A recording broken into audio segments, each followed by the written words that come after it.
Welcome to another train of thought. UK weather forecast latest: snow and ice set to return to Britain for Easter bank holiday weekend. Snow and ice. So Brits celebrating the end of the beast from the east 2.0 and the arrival of spring may only be getting a brief respite from the cold weather.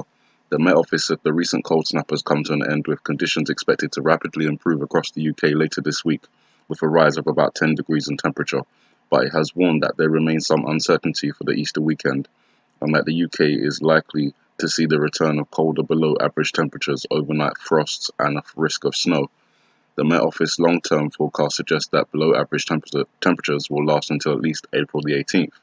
Interesting, because that's one of the watch days that I've got down on my list. This comes as the fourth nor'easter hits the US. So is it really spring? Fourth nor'easter in 3 weeks closes schools, delays and flights, and I don't need to tell you guys by now, but the fourth nor'easter in 3 weeks already is closing schools and cancelling thousands of flights Wednesday, as it's expected to dump record springtime snow in the northeast. A day after the official beginning of spring, the storm will bring heavy snow, strong winds, and even coastal flooding to some areas. It has potential to be one of the most significant and most disruptive snowstorms this late in the season. If the current forecast pans out, this nor'easter will dump more snow on Washington, Philadelphia, and New York than the three earlier storms combined. More than 70 million people are under a winter storm watch, warning, or advisory from the southern Appalachians to Boston. The storm will move away from the region by Thursday, but not without first hitting coastal New England and Maine. So obviously this storm has closed hundreds of schools. They've cancelled thousands of flights. New York could break 1958 record with wind gusts and snow. 10 inches to more than a foot is forecast in the New York City area before the storm departs on early Thursday, but Central Park in Manhattan may only receive 4 to 6 inches of snow. And obviously the peculiar weather conditions that we're having now are interesting because, one, it relates to the iPad Goat video with the wintry time conditions, and two, in the Bible, it's clear that it says, may your flight not be in winter, which most people take as an indication that the flight will be in winter. So, very interesting. We're supposed to be in spring by now. We're supposed to be seeing quite a bit of sunshine. Temperature is supposed to be increasing, but the weather is not allowing it. And this is interesting because there was 4 hurricanes last year: Harvey, Irma, Jose, and Maria. And Jose and Maria having, direct references to biblical names like Joseph and Mary, and 4 nor'easters and 3 beasts from the east. And it just seems that they're all working on their geostorm, their geo-engineering, creating these weather systems that are causing havoc. To what end, we can all take our individual guesses, but I'm pretty sure we can agree that there's nothing good that they have planned with these events that they're currently geoengineering. The winter storm names were published a while ago, and we've had Winter Storm Riley and Skylar, and this fourth nor'easter is called Toby, and Toby is obviously a derivation of the name Tobias, which is taken from the older versions of the Bible. It's a name from the older versions of the Bible. Umar will be the next winter storm that they name, and that relates to tranquility. And then Violet, which originally from the Latin name for the flower viola, but also has kind of a reference to violence and violent, just because of obviously the way it's spelled and the similarities between the two. Now on Benchy Sky, today is the 22nd. At the moment it is 2:16 in the morning over here in the UK, and this is currently what is sitting outside of New York, and this is the kind of beast from the east 3.0 system that is currently sitting there.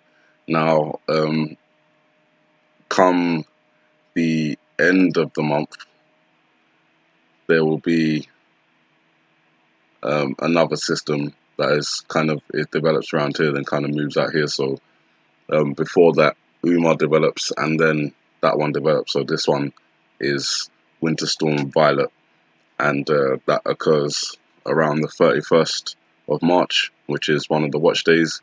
You can see what's happening on the 31st of March around the UK. So going to be very interesting to see what kind of weather systems we see on that day, as this is a weather model, so predictions may change. Then you've got today, the 22nd of March, where, you know, is one of my watch days, kind of related to water, and it's the World Water Day, you know, the UN, so something to watch. We've got this atmospheric river, which triggers evacuations in Southern California. It's called an atmospheric river, basically a river in the sky that could unleash catastrophic amounts of rain, and the major storm is barreling right toward the fire-scarred regions of Southern California, with the potential to trigger flash flooding, mudslides, and significant debris flow. And obviously that's important because California just had all those wildfires, cleared up all that brush, and obviously when you have nothing in the ground and you soak it full of water, it tends to, you know, slip and slide, become saturated, and that's where you get flooding.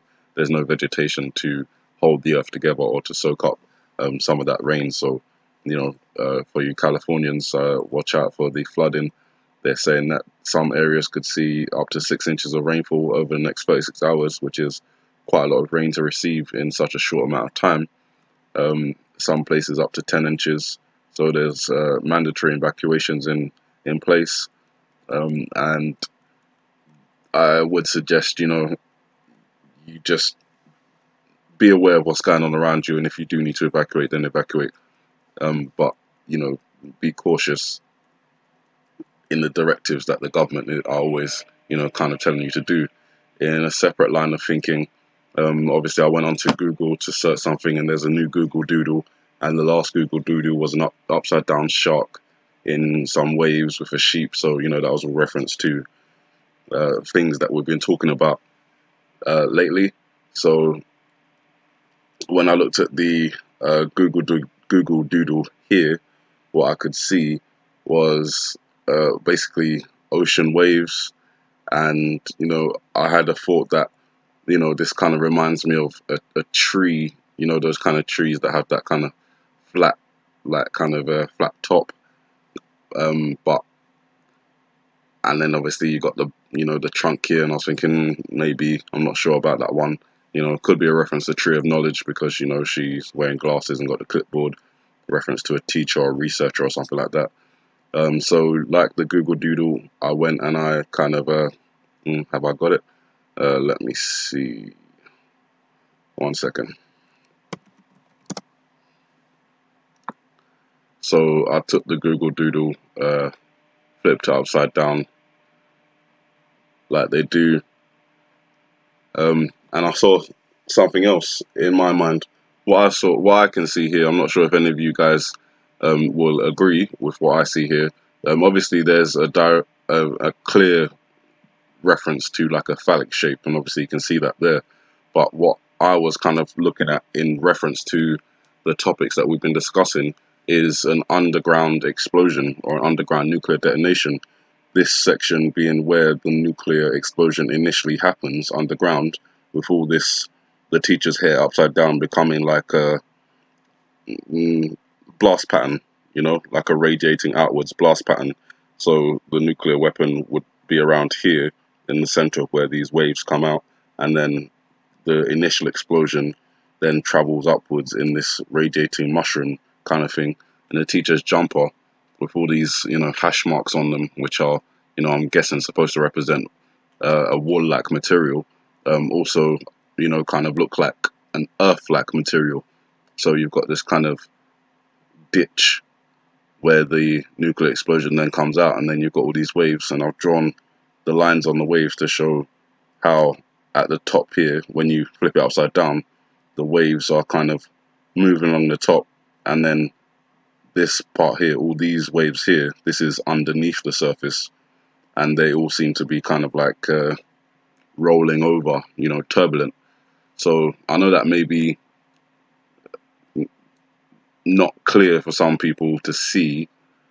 So what I did was I pulled up well, before I get to that, actually, another reason why that kind of clicked to me is because when I came back to this image, I then clicked on the image, and it took me to Katsuku Saruhashi, and that's the person they basically got the Google Doodle about. and it says here that she was a Japanese geochemist who made some of the first measurements of carbon dioxide levels in seawater, and subsequently showed the evidence of seawater and the atmosphere of the dangers of radioactive fallout. So I'm just seeing seawater, radioactive fallout. You know, she was involved in kind of that, detecting kind of radioactive fallout in seawater and in the atmosphere. And that obviously has a clear connection to what I believe the Google Doodle may be portraying, which is a nuclear explosion upside down coming from underground, associated with seawater. So that's what I think anyway, you know. So I don't know if you guys agree.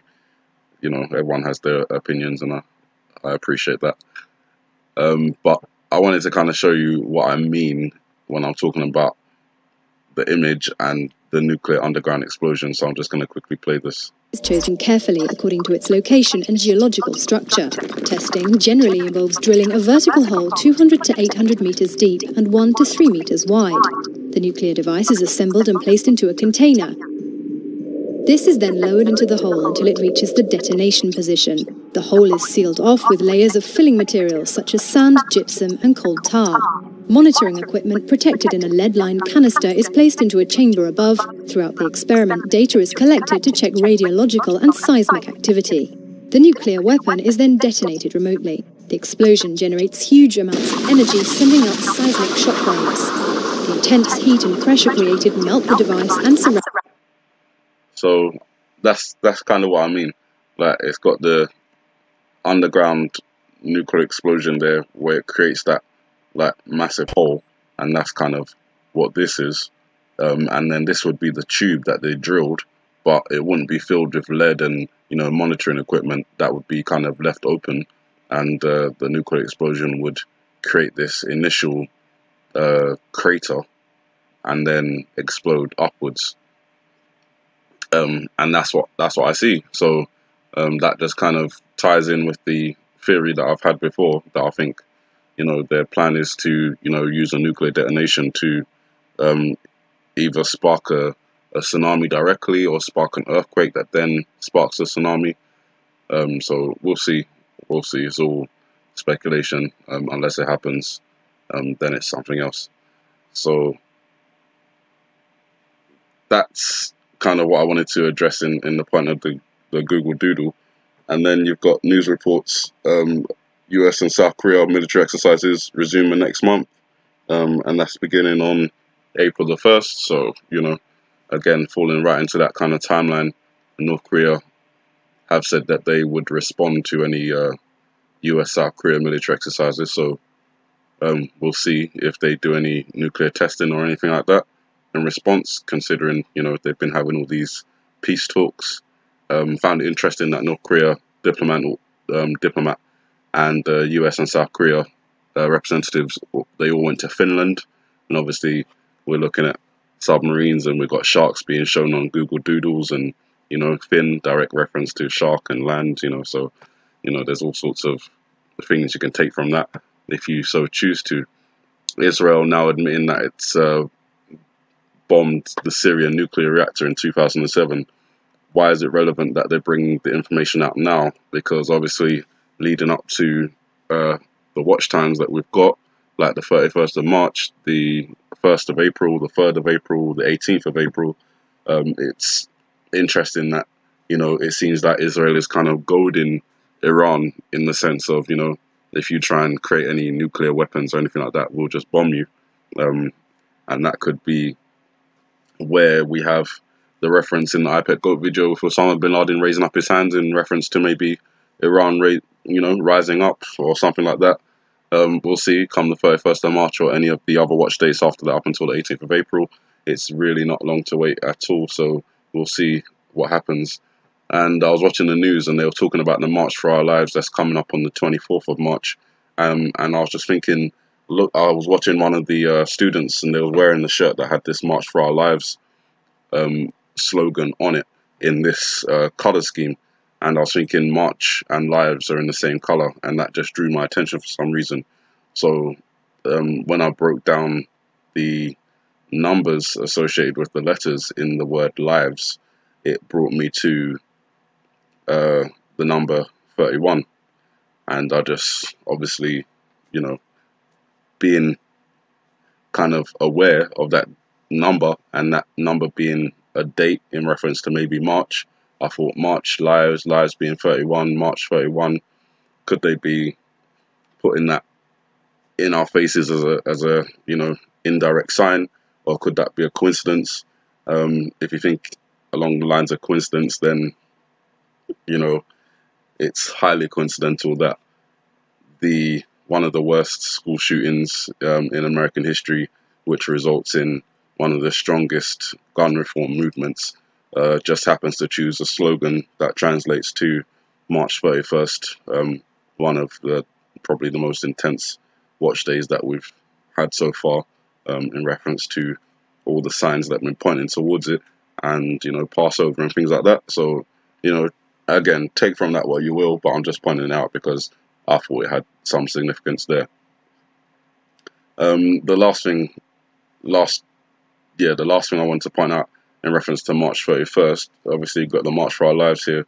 The other day I pointed out, this is from Tomorrowland, the George Clooney movie, and in the beginning, in the trailer, in the beginning you've got this, he's speaking, and you've got this kind of like countdown clock that's shown, and it just so happens that it can be broken down to the 31st of March, which is the 31 and the 1. And then what is kind of strange here as well is that if you add the 6 and the 3, you've got 9. If you add that 9 to this 9, you've got 18. And the remaining numbers are 2 and 0. That's 2, 0, 18. So it could be translated as 31st of March 2018, 0000, which is no time or midnight. So if you take in that translation, or you take in that breakdown as it is, then it looks like it could be saying the 31st of March 2018 midnight. And obviously you've got the other references with the 6-3s translating to 666. The 923, 23 is the 24-hour format of 11. So again, that could be a reference to 9/11 right there. And that's pretty much what I can see. A 666 reference, a 9/11 reference, 31st of March 2018. And that's just coming from this Tomorrowland video. If it has, I don't know if it has any relevance in terms of, you know, portraying future events or portraying future dates, but it is a film about kind of a new world order, where there's a new society where, you know, they've kind of taken the children, and it's all new technology and stuff like that. So this movie didn't come out this year, it came out a couple of years ago, so it's odd that you could possibly translate these numbers into a future date, the 31st of March 2018, using all the numbers, including all the zeros, to make up this particular date and time. Which obviously, if it's at 12 o'clock, then that would be 31st/1st of April, 31st of March/1st of April, which is April Fool's Day, Easter. And that's just what this is pointing out. So I don't know if anything's going to happen. I don't know if any of these translations are correct. Not until the time comes up and passes will we know. So you guys, that's all the information I've got for you. Just for a quick recap, just keep an eye on, you know, these nor'easters that are, you know, coming up and spreading snow everywhere. The flooding that you've got on the west coast with the Californians, with this Sky River, or whatever they call it, dumping rain on the west coast. Lots of things to keep your eye on in the Middle East. Lots of things to keep your eye on in terms of North Korea come the 1st of April, stuff like that. Lots of things to keep your eye on in terms of Britain and this spy poisoning and things that's going on there. So there's a lot of activities going on at the moment, and I feel like it's an opportunity to, you know, really try and nail down some of these dates if they are correct, because there's not long to go. Today's the 22nd. One of my watch days will see World Water Day, so something related with water. Could be what's happening on the West Coast, or there could be something different to come later on in the day. And then after that, March 31st / the 1st of April, then the 3rd of April, then the 18th of April, and then that's it. So you guys have a good morning, good afternoon, good evening, and God bless.